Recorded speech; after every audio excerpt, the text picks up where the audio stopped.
Hello everyone, मैं अंकुर वाबेले आप सभी का स्वागत करता हूं आपके अपने channel magnet brains Hindi medium पर।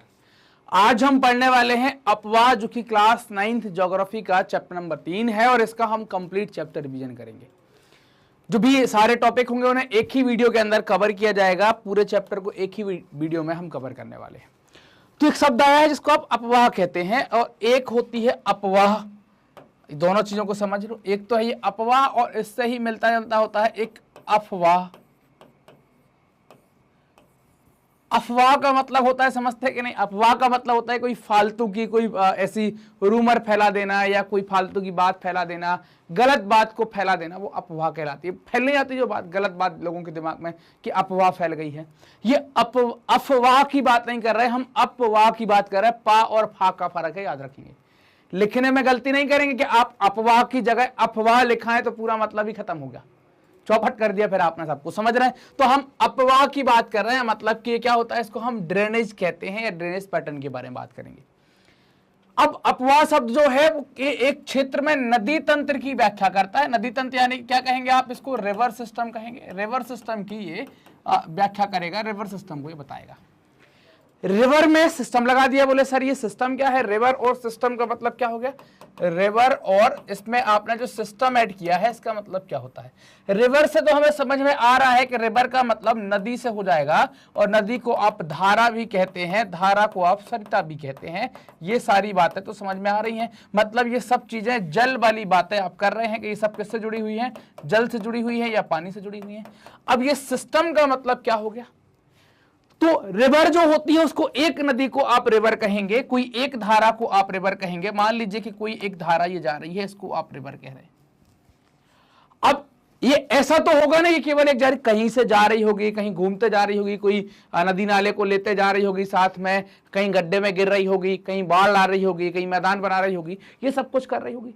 ये सारे सिस्टम को, ये सारी चीजें जब मिला देते हैं हम उसमें, मतलब कि अगर मैं कहूं कि सिस्टम के अंदर हम इसकी सहायक नदियां मिला देते हैं, इसके द्रोणी क्षेत्र को मिला देते हैं। क्या क्या मिला देते हैं? सहायक नदियां मिला देते हैं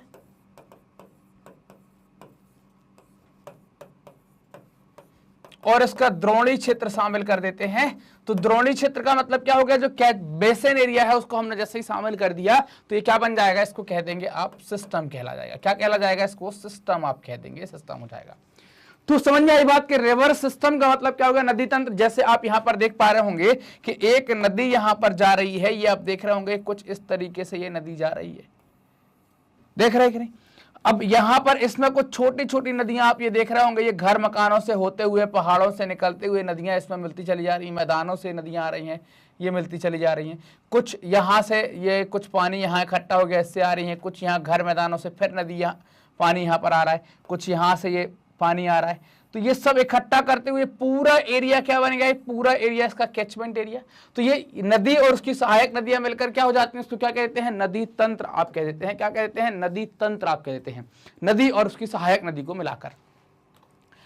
अब भारत के भौगोलिक मानचित्र को आप देखते हैं तो आप नदी निर्माण के बारे में भी देखेंगे ना, नदी निर्माण के बारे में भी देखेंगे कि नदी का निर्माण कैसे हुआ है। कई सारी छोटी छोटी धाराएं, छोटी छोटी सरिताएं आपस में मिलकर एक मुख्य नदी का निर्माण करते हैं, जैसे हमने पिछली स्लाइड पर देखा हुआ है। तो हमें पता चलता है कि नदी का निर्माण होता है। अब यहां पर मैप पर नदियां कैसे, जितने भी ब्लू कलर की लाइंस आपको दिख रही हैं यहां पर मैप पर, ये प्राकृतिक मैप पर, तो वो सारी क्या है? नदियों को बताती हैं, वो सारी रिवर्स को इंडिकेट करती हैं। नदी का अगर आप देखेंगे तो नदी कैसे चलती है, तो एक जगह से इसका उद्गम होगा, ये ओरिजिन पॉइंट है जहां से निकलती है, और ये इसका गंतव्य है जहां पर पहुंचती है। और पहुंचती कहां कहां पर है? जहां पर ये पहुंचती है। और पहुंचने के पॉइंट क्या हो सकते हैं? किसी झील में पहुंच सकती है, किसी समुद्र में पहुंच सकती है, किसी महासागर में पहुंच सकती है। ये क्या होते हैं? इनके डेस्टिनेशन पॉइंट हो सकते हैं, गंतव्य पॉइंट हो सकते हैं। द्रोणी क्या है? तो एक नदी तंत्र द्वारा जिस क्षेत्र का जल प्रवाह, मतलब जो रिवर सिस्टम बना था, नदी तंत्र का मतलब क्या हो गया? नदी और उसकी सहायक, नदी और सहायक, इनके द्वारा, इसको रिवर सिस्टम कह देंगे, इनके द्वारा जिस क्षेत्र का जल प्रवाहित होता है उसको क्या कहते हैं? वो अपवाह द्रोणी उसको कहा जाता है। क्या कहते हैं उसको? अपवाह द्रोणी कहा जाता है, अपवाह द्रोणी कहलाता है। क्लियर?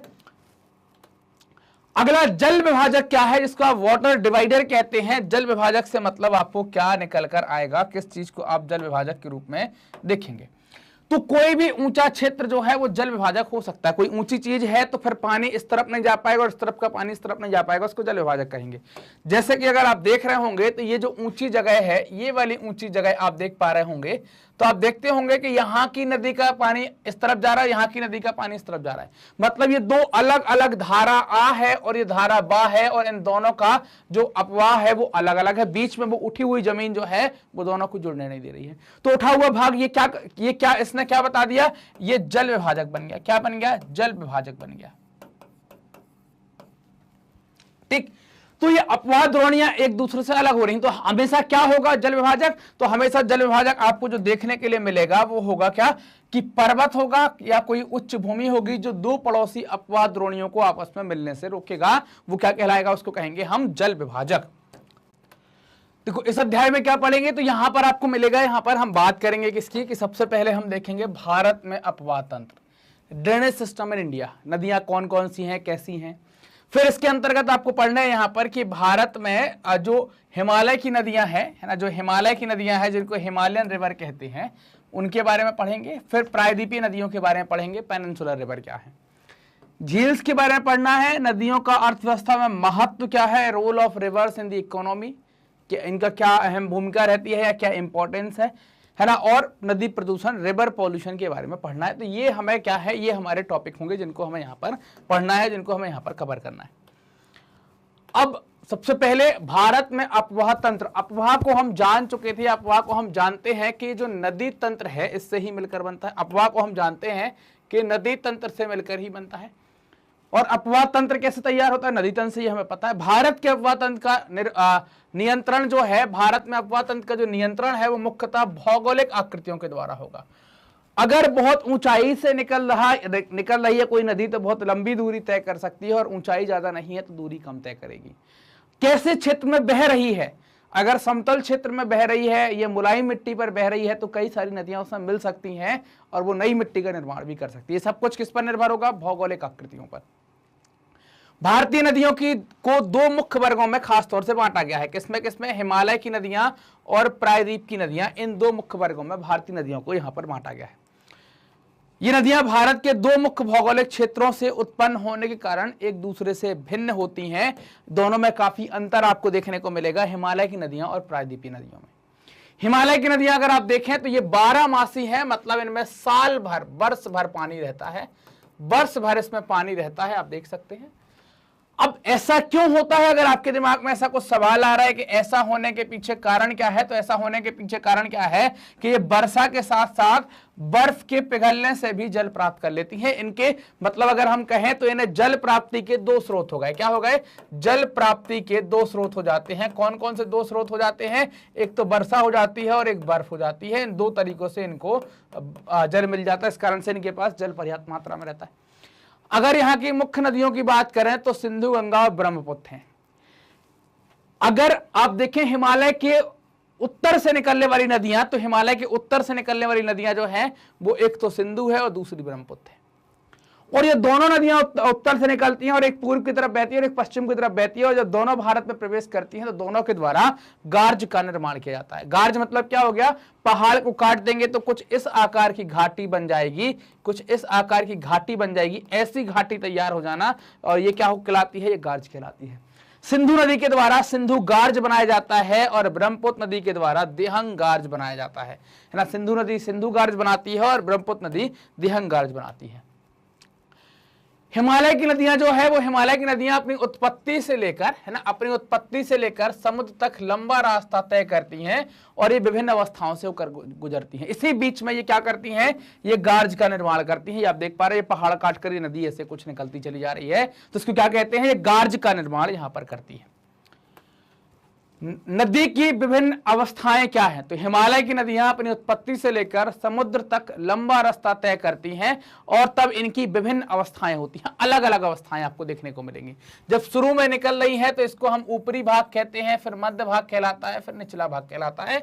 3 पार्ट में पन्ने तोड़ा।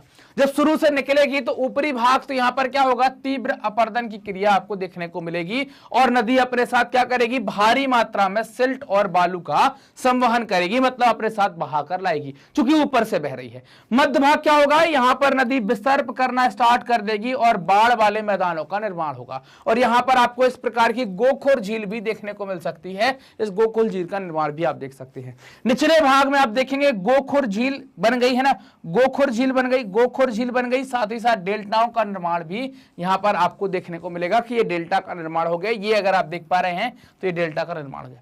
ये नदी की कुछ अवस्थाएं हैं, ऊपरी अवस्था, मध्य अवस्था और निचली अवस्था, और ये लंबाई के आधार पर, ये खास तौर से हिमालय की नदियों के अंदर हमने बात करी है।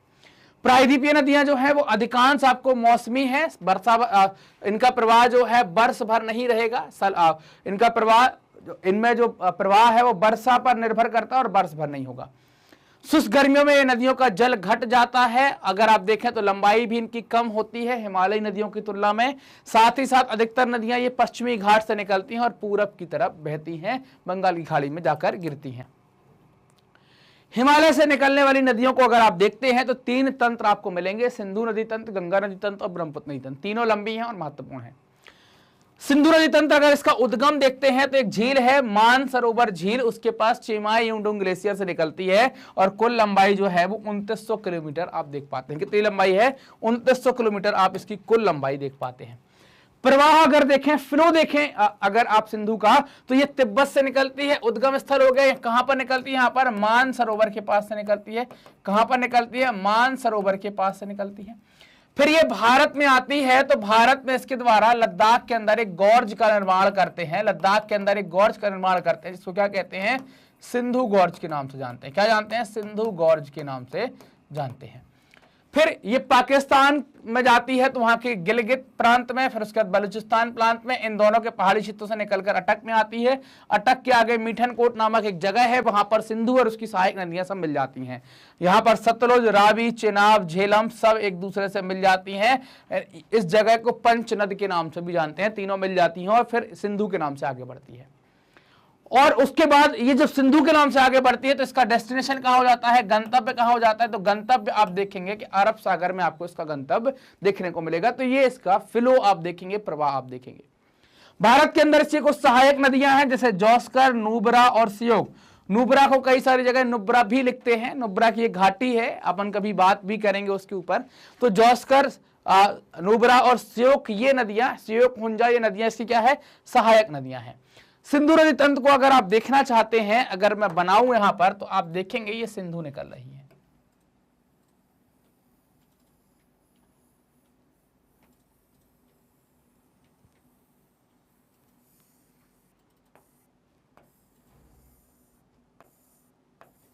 ये सिंधु निकल रही है। अब अगर आप देखते हैं कि सिंधु निकल रही है ये, तो आप पाएंगे कि ये वाला इलाका तो आप पा रहे हैं कि ये तिब्बत हो गया, मतलब चीन, ये उद्गम यहां से हो गया। ये पार्ट अगर आप देख रहे हैं तो ये आप जम्मू एंड कश्मीर इंडिया के अंदर देख सकते हैं।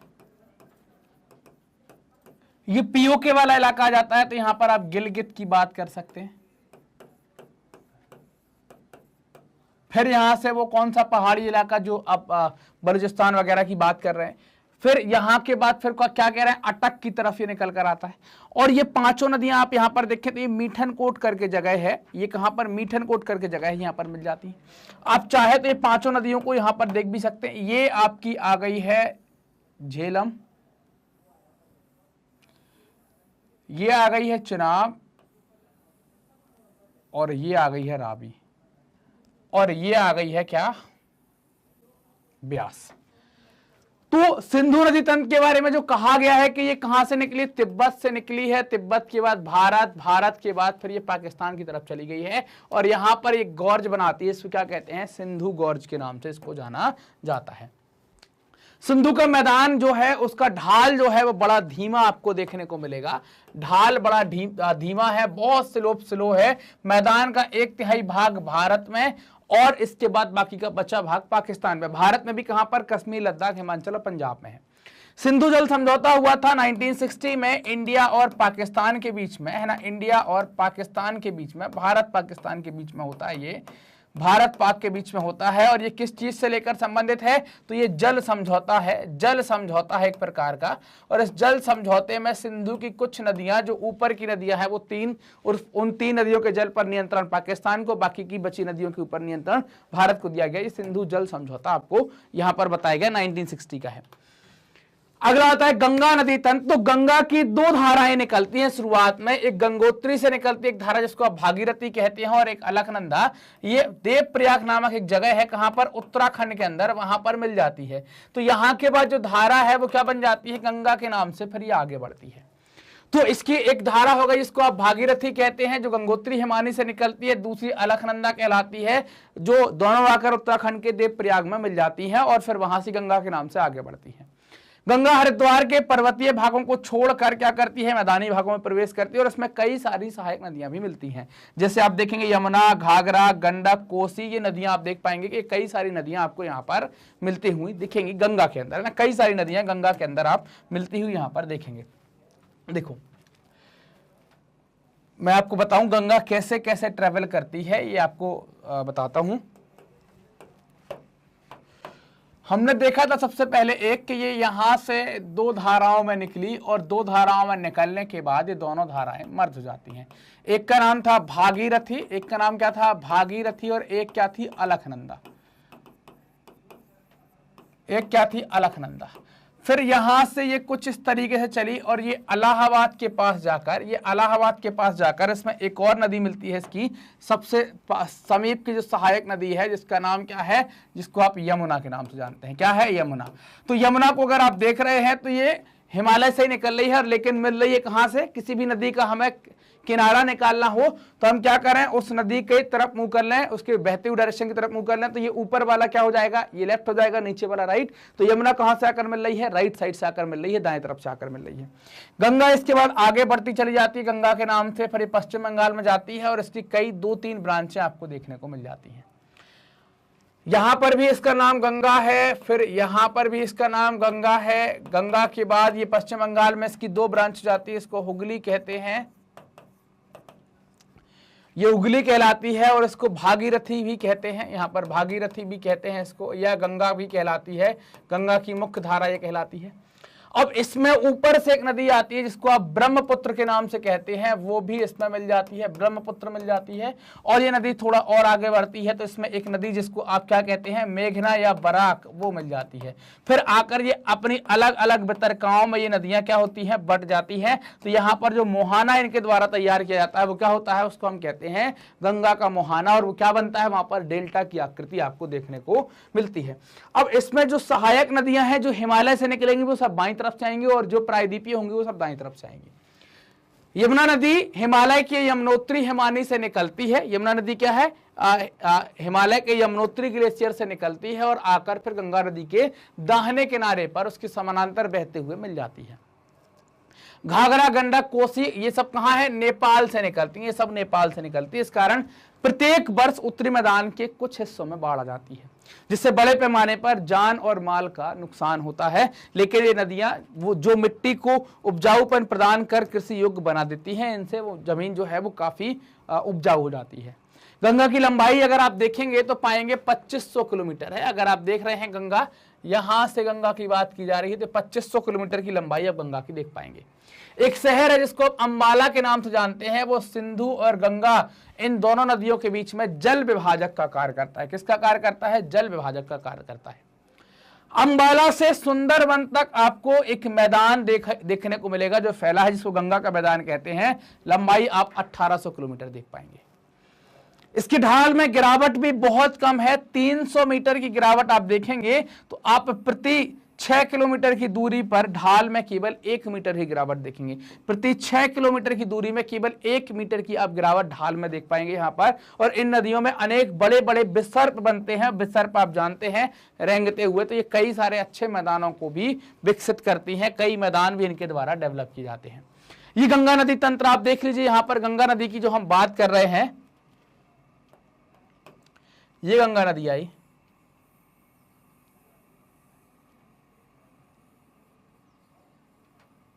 ये चली गई।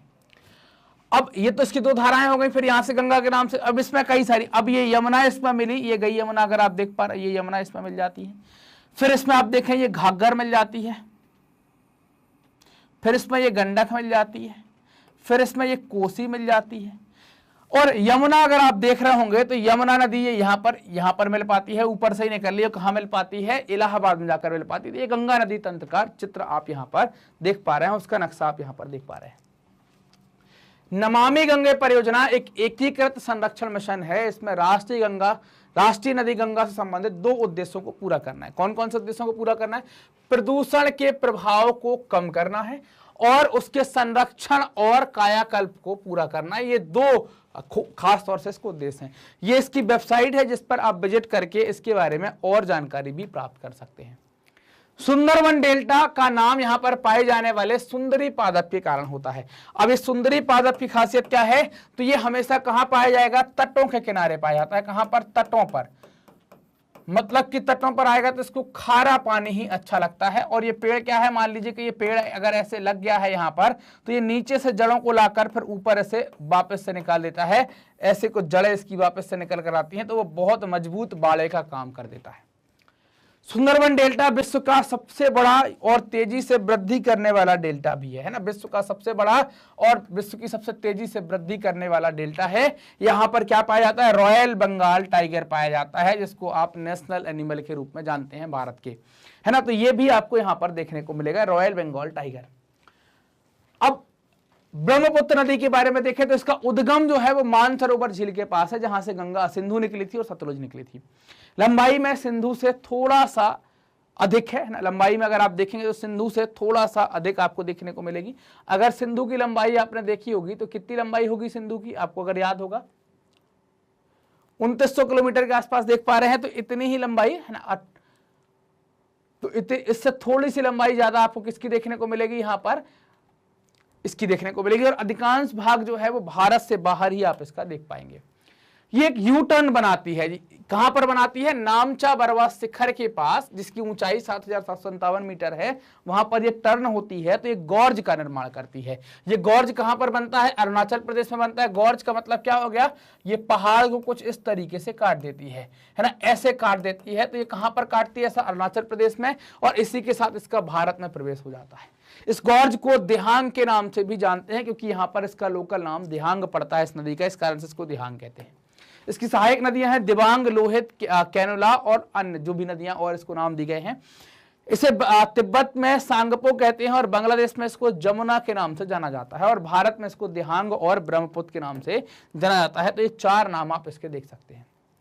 तिब्बत जो है वो एक ठंडा और सूखा क्षेत्र है, शीत और शुष्क क्षेत्र है। इसी कारण से इस नदी में जल कम था, और जल कम था तो इस कारण से वहां पर सिल्ट कम था।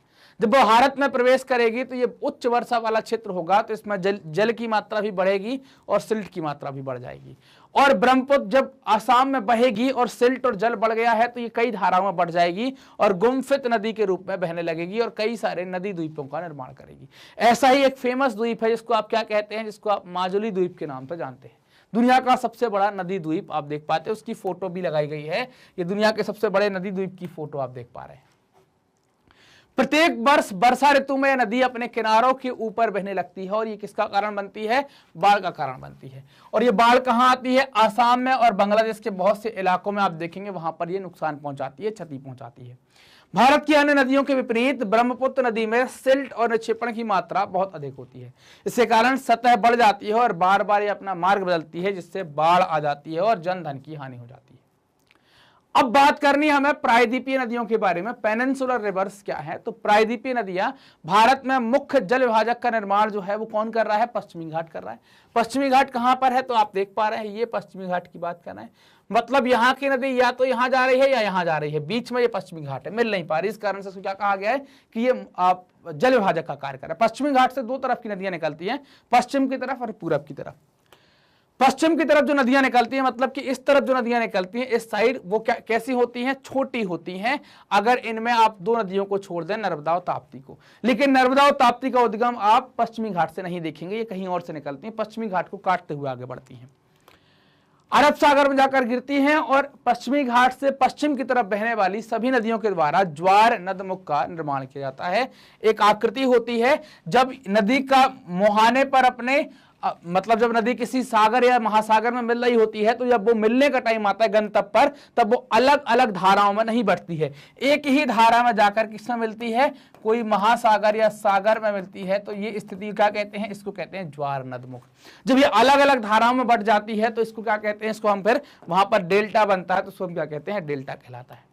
पूर्व की तरफ आप देखेंगे तो प्रायद्वीपीय भारत की मुख्य नदियां महानदी, गोदावरी, कृष्णा और कावेरी जो पूर्व की तरफ बहने वाली नदियों में से हैं, ये बंगाल की खाड़ी में जाएंगी और डेल्टाओं का निर्माण करती हैं, इनके द्वारा डेल्टा बनाए जाते हैं। अब पहली नदी जो है जिसको आप नर्मदा द्रोणी के नाम से जानते हैं, तो नर्मदा का उद्गम मध्य प्रदेश में अमरकंटक पहाड़ी के निकट से होता है ना। नर्मदा का उद्गम कहां से जाएगा, मध्य प्रदेश में अमरकंटक पहाड़ी के निकट से हो जाएगा और ये पश्चिम की ओर किसमें बहती है, एक भ्रंश घाटी में बहती है, मतलब वहां पर एक दरार है तो उस दरार में बहती है, इसी कारण से पश्चिम की तरफ जा पा रही है। समुद्र पहुंचने के क्रम में यह नदी बहुत दर्शनीय स्थलों का निर्माण करती है, जैसे जबलपुर में भेड़ा घाट, धुआंधार, ये सब जो हैं ये बहुत दर्शनीय स्थल हैं या मनोरंजक स्थल टाइप के होते हैं जिनका इसके द्वारा निर्माण किया जाता है। आप नर्मदा नदी चाहें तो देख सकते हैं कि नर्मदा नदी कहां पर जा रही है, ये नर्मदा जा रही है, अगर आप इसको देखते हैं ये नर्मदा नदी जा रही है ना, ये नर्मदा नदी जा रही है जो यहां पर आप देख पा रहे हैं, नर्मदा एक जगह से दूसरी जगह आगे बढ़ते हुए चली जा रही है। तो ये यहां से निकल रही है अमरकंटक से और कहां जा रही है, बंगाल की खाड़ी की तरफ जा रही है। क्लियर, ये इसका द्रोणी क्षेत्र है, बेसिन एरिया है, अगर आप देख पाए तो ये निकल रही है और ये इतना बेसिन एरिया आपको देखने को मिलेगा। इसमें कई सारी छोटी नदियां हैं जो इसमें डायरेक्टली आकर मिलती चली जाती हैं, समकोण पर मिलती जाती हैं। नर्मदा द्रोणी जो है वो आपको कहां कहां पर देखने को मिलेगी, तो आप देखेंगे कि नर्मदा द्रोणी मध्य प्रदेश और गुजरात के कुछ भागों में विस्तृत है। नर्मदा नदी के संरक्षण के लिए मध्य प्रदेश सरकार द्वारा नमामि देवी नर्मदे नाम की एक योजना आरंभ की गई है। आप इसके बारे में वेबसाइट से जान सकते हैं। वेबसाइट क्या है, तो आप देख सकते हैं यहाँ पर, ये वेबसाइट यहाँ पर दी गई है जिसका आप उपयोग करके इसके बारे में यहाँ पर जान सकते हैं। क्लियर बात यहाँ तक कि अगली नदी की तरफ चलिए। अब अगली नदी है, इसको कहते हैं तापी, है ना। तो तापी द्रोणी के बारे में आपको बात करनी है कि तापी क्या कहलाएगी। देखो अब इसके बारे में आप देखेंगे तो पता चलेगा कि तापी जो है वो नर्मदा के समानांतर उसके नीचे बह रही है। कहां बह रही है, नर्मदा के समानांतर उसके नीचे बह रही है। तो तापी का उद्गम स्थल जो है, ओरिजिन पॉइंट, वो बैतूल जिले में एक जगह आती है, मुल्ताई। कहां पर आती है, मुल्ताई। बैतूल जिले के मुल्ताई पहाड़ी से निकलती है और यह नर्मदा के समानांतर ये क्या होती है, ये भी एक भ्रंश घाटी में बहती है। नर्मदा के समानांतर क्या होती है, एक भ्रंश घाटी में बहती है। इसकी लंबाई कम है, लंबाई आपको कम देखने को मिलेगी और द्रोणी क्षेत्र मध्य प्रदेश, गुजरात और महाराष्ट्र राज्य में आप देख पाएंगे। जो इसका एरिया है वो मध्य प्रदेश, गुजरात और महाराष्ट्र में आप देख पाएंगे। अरब सागर तथा पश्चिमी घाट के बीच तटीय मैदान बहुत अधिक संकीर्ण है, इसलिए इन तटीय नदियों की लंबाई बहुत कम है। पश्चिम की ओर बहने वाली मुख्य नदियां आपको कौन कौन सी मिलेंगी, साबरमती आप देख पाएंगे, माही देख पाएंगे, भरतपुजा देख पाएंगे, पेरियार देख पाएंगे। ये कुछ महत्वपूर्ण नदियां आपको यहां पर देखने को मिलेंगी। तापी का आप मैप देख लीजिए कि तापी कहां पर है। तो तापी का नक्शा आप जब देखेंगे तो तापी ये नदी आ रही है, तापी नर्मदा के जस्ट नीचे। नर्मदा अगर आप देखेंगे तो ये नर्मदा आ रही है। तो आप देख रहे हैं कि नर्मदा लगभग दुगनी लंबाई के साथ है, थोड़ा सा दुगने से थोड़ा सा कम है। उसके जस्ट नीचे दक्षिण में तापी आप देख पा रहे हैं। अगली नदी की तरफ चलते हैं। तो अब आ जाएंगी हमारी गोदावरी नदियों के ऊपर हमें बात करनी है, मतलब कि अब हम पूर्व की तरफ जो नदियां जा रही हैं उन पर बात करेंगे। तो गोदावरी द्रोणी जो है, तो आप क्या, गोदावरी जो है वो सबसे बड़ी प्रायद्वीपीय नदी भी है, याद रखेंगे इसको। इसकी लंबाई लगभग 1500 किलोमीटर देखने को आती है और महाराष्ट्र के नासिक जिले में पश्चिमी घाट के ढालों से निकलती है। महाराष्ट्र के नासिक जिले में पश्चिमी घाट के ढालों से निकलती है और जाकर बंगाल की खाड़ी में ये गिर जाती है। प्रायद्वीपीय नदियों में इसका अपवाह तंत्र भी सबसे बड़ा है, लंबाई भी सबसे ज्यादा है। इसका द्रोणी क्षेत्र महाराष्ट्र में लगभग 50%, इसके अलावा मध्य प्रदेश में, उड़ीसा में, आंध्र प्रदेश में 4 राज्य आपको मिलेंगे। कौन कौन से, महाराष्ट्र की बात हो गई, फिर मध्य प्रदेश की बात हो गई, उसके बाद फिर उड़ीसा की बात हो गई, उड़ीसा के बाद फिर आंध्र प्रदेश की बात हो गई। इन 4 राज्यों में सहायक नदियां क्या देखेंगे, पूर्णा, वर्धा, प्राणहिता। कौन कौन सी, पूर्णा, वर्धा, प्राणहिता, मंजरा, वेनगंगा और पेनगंगा। ये इसकी आप सहायक नदियां देख पाएंगे। बड़े आकार और विस्तार के कारण इसको क्या कहते हैं, दक्षिण भारत की गंगा कहा जाता है। क्या कहलाती है, दक्षिण भारत की गंगा के नाम से इसको जाना जाता है। आप चाहें तो आप देख सकते हैं क्या कहलाएगी दक्षिण भारत की गंगा। तो आप देखें, ये हम बात कर रहे हैं यहां पर गोदावरी के बारे में, है ना। तो देखो ये गोदावरी कहां गई, ये गई और इस गोदावरी की जो लंबाई आप देख रहे हैं वो लंबाई आपको कितनी बताई गई है, लगभग 1500 किलोमीटर, लगभग 1500 किलोमीटर, 1400 कुछ है, 1465 के आसपास आती है, तो लगभग 1500 किलोमीटर। तो अब आप देखो इस पर, ये आप देखें ये पेन गंगा आ गई, ये इस पर इसकी एक बेन गंगा आ गई, ये एक नदी आ गई, ये एक नदी आ गई। तो आप देख पा रहे हैं कि ये मध्य प्रदेश का भी कुछ इलाका कवर करी, महाराष्ट्र, आंध्र प्रदेश, है ना, ये इलाके आप देखेंगे इतने बड़े क्षेत्र में ये देख पाए। तो दक्षिण भारत की नदियों में या प्रायद्वीपीय नदियों में सबसे बड़ा इसका द्रोणी क्षेत्र भी बड़ा है और लंबाई भी इसकी अधिक है। अब बात आती है महानदी की। महानदी जो है वो महानदी बात करेंगे, इसका ओरिजिन आपको छत्तीसगढ़ में देखने को मिलेगा। तो छत्तीसगढ़ की उच्च भूमि से ये निकलती है, उड़ीसा की ओर बहती है, लगभग लंबाई 860 किलोमीटर। मध्य प्रदेश, छत्तीसगढ़, झारखंड, उड़ीसा, ये इसका द्रोणी क्षेत्र है या अपवाद द्रोणी है, जहां जहां की नदियां इसमें आकर मिलती हैं। चाहे तो आप देख लीजिए, ये अगर हम नदी की बात करें तो ये नदी आपको यहां पर मिल गई, ये आ रही है,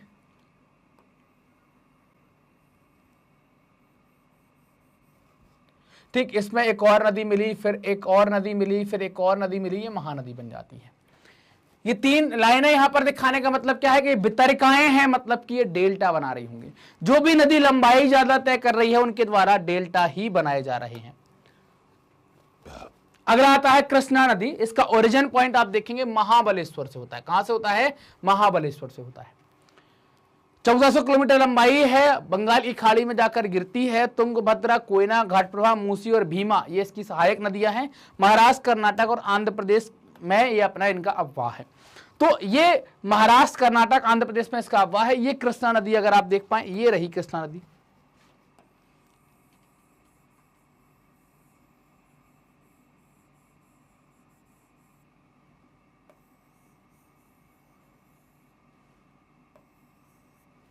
ये रही कृष्णा नदी। तो ये कृष्णा और ये तुंगभद्रा उसकी सबसे बड़ी सहायक नदी है। और यहां से आप देखेंगे नागार्जुन सागर और ये कोलेरू और ये सब देखें आप, यहां पर आपको देखने को मिल रहा है ये नागार्जुन सागर बांध इसी के ऊपर बना हुआ है। इसके बाद फिर आप देख पा रहे हैं कि कहां डेल्टा बना रही है। 3-4 लाइनें बनाने का मतलब क्या है कि वितरिकाएं बट गई हैं, ये भी क्या कर रही है, डेल्टा बना रही है। इसके द्वारा भी डेल्टा का निर्माण किया जा रहा है, ठीक। अगला आता है कावेरी। उद्गम जो मिलेगा आपको कर्नाटक की ब्रह्मगिरी से देखने को मिलेगा। तमिलनाडु में कुंडलूर करके जगह है, वहां पर ये बंगाली खाड़ी में गिर जाएगी। 760 किलोमीटर लंबाई है। अमरावती, भवानी, हेमावती और काबिनी ये इसकी सहायक नदियां। तमिलनाडु, केरल, कर्नाटक में ये फैला हुआ है। इन नदियां, इन बड़ी नदियों के अतिरिक्त कुछ छोटी नदियां भी हैं, जैसे आप देखेंगे दामोदर, ब्राह्मणी, वैतरणी, सुवर्णरेखा, ये छोटी नदियां हैं जो पूर्व की तरफ बहती हैं। ये कावेरी नदी के बारे में अगर हम बात करें तो ये आ गई आपकी कावेरी नदी।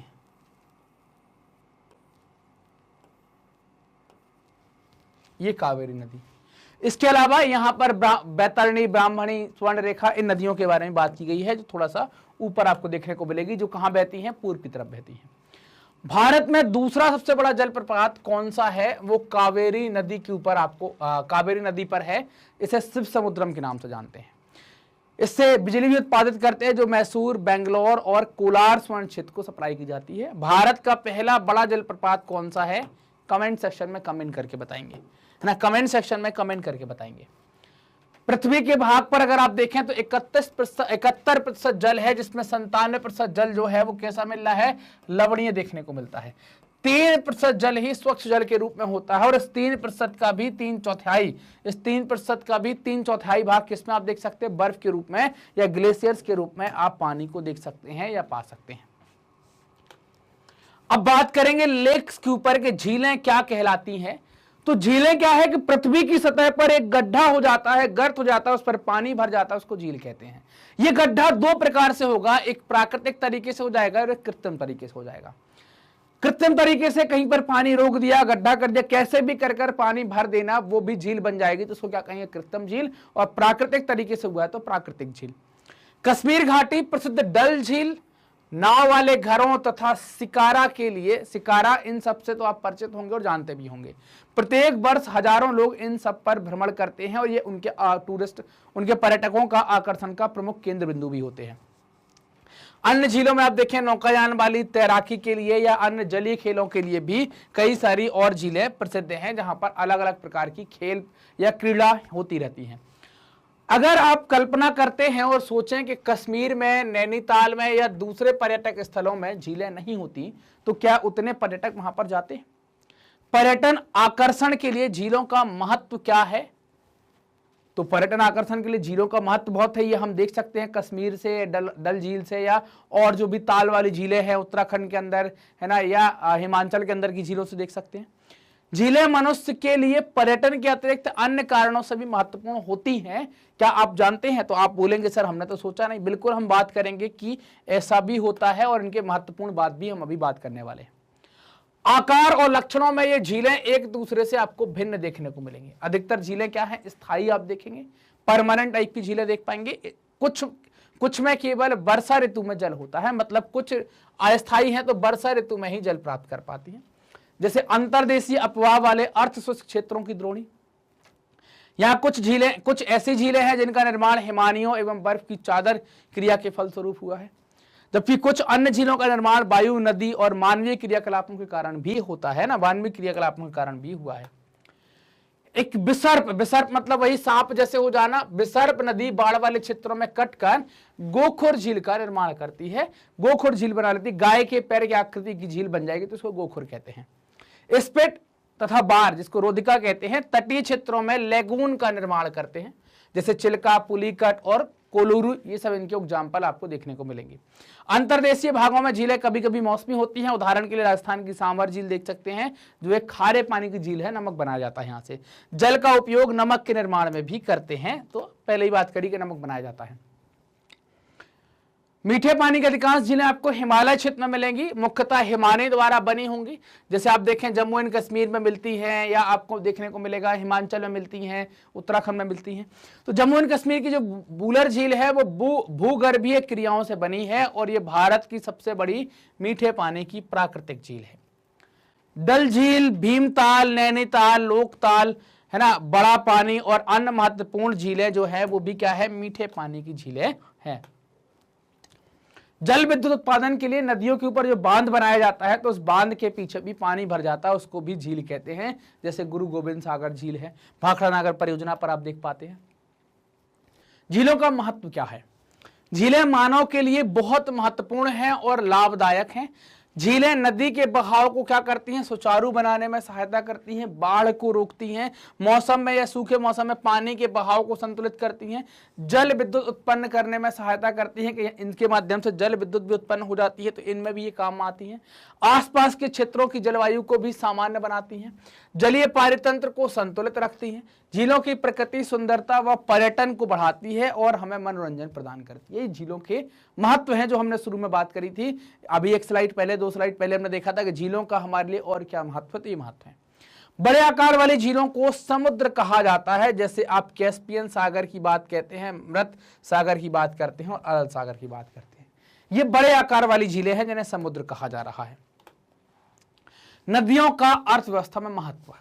नदियों का आर्थिक महत्व कैसे है? तो पहली चीज तो ये मूल प्राकृतिक संसाधन है जिसका उपयोग हम अपने जो हमारे जो दैनिक चीजें हैं या हमारी जो जरूरतें हैं, जहां पर भी हमें जल का उपयोग होता है वहां पर हम झीलों या नदियों के पानी का उपयोग कर लेते हैं। मानवीय क्रियाकलापों के लिए नदियों का जल आवश्यक हो जाता है। सिंचाई हो गई, परिवहन हो गया, नौकायान हो गया, या हमारे और कुछ दूसरे काम होते हैं उनके लिए। जैसे मान लीजिए जानवर रखे हमने, हमारे घर के पास से नदी निकलती, तो हम पानी भर कर नहीं लाएंगे, सारे जानवर ले जाएंगे वहां पर पिला के फिर बांध देंगे, वो ज्यादा आसान काम हो जाएगा। तट हमेशा से आदिवासियों को अपनी ओर आकर्षित करते रहे हैं। इस कारण से नदी किनारे कई सारे शहर बस जाते हैं। आप देखें अधिकांश शहर दुनिया भर में जो बहुत खूबसूरत शहरों में से एक होंगे, नदियों के किनारे आपको मिलेंगे। इसके अलावा ये सिंचाई के लिए, नौ संचालन के लिए और जल विद्युत निर्माण में भी नदियों का महत्व होता है। और सिंचाई में अगर जल नदियों का उपयोग कर रहे हैं तो उत्पादन बढ़ेगा, जिससे जो अर्थव्यवस्था में योगदान देंगे। वही नौ संचालन और जल विद्युत निर्माण में भी आपको देखने को मिलेगा। नदी संरक्षण योजना जो है, इसका शुभारंभ 1985 में गंगा एक्शन प्लान GAP के तहत किया गया था। 1995 में राष्ट्रीय नदी संरक्षण योजना के तहत अन्य नदियों को जोड़ने के लिए गंगा कार्य योजना का विस्तार किया गया। नदियां देश में जल का प्रमुख स्रोत हैं और NRCP का उद्देश्य नदियों में जल के प्रदूषण को कम करके जल की गुणवत्ता को बढ़ाना है। साइट दी गई है, आप साइट पर भी विजिट कर सकते हैं। नदी प्रदूषण, रिवर पॉल्यूशन क्या है? नदी प्रदूषण अगर आप देखें प्रदूषण क्या है, तो प्रदूषण का मतलब हो जाता है गुणवत्ता में कमी हो जाना।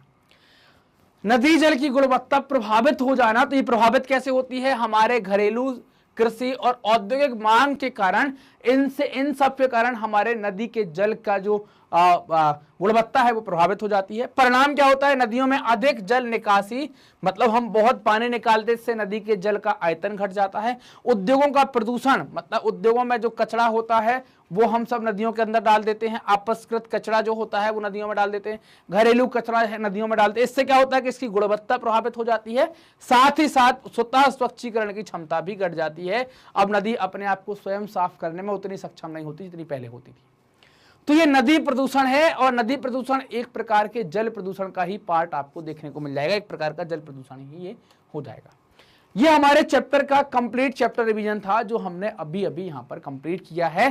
तो अब ये हमने पूरा अपवाह के बारे में समझ लिया, नदियों के बारे में समझ लिया, हिमालयी नदियां कौन सी है, प्रायद्वीपीय नदियां कौन सी है, उनके बारे में हमने यहाँ पर जान लिया। मैग्नेट ब्रेन्स अपनी हाई क्वालिटी एजुकेशन, साथ ही साथ फ्री एजुकेशन के लिए भी जाना जाता है। मतलब कि आपको यहाँ पर क्वालिटी कंटेंट के लिए पैसा खर्च नहीं करना। ये हमारे टॉप कोर्सेज हैं जिनके सभी वीडियोस आप देख सकते हैं हमारे ऑफिशियल यूट्यूब चैनल पर, वेबसाइट पर, एप्लीकेशन पर 100% फ्री। आप हमसे कनेक्ट कर सकते हैं यूट्यूब, फेसबुक, इंस्टा, ट्विटर और टेलीग्राम के माध्यम से। ये वीडियो आप देख रहे हैं मैग्नेट ब्रेन्स के Hindi channel magnet brains Hindi medium पर, तो चैनल को सब्सक्राइब करें, वीडियो को लाइक करें, अपने दोस्तों के साथ खूब शेयर करें। कमेंट सेक्शन में जाएं, बताएं कि आपको वीडियोस कैसे लग रहे हैं। धन्यवाद।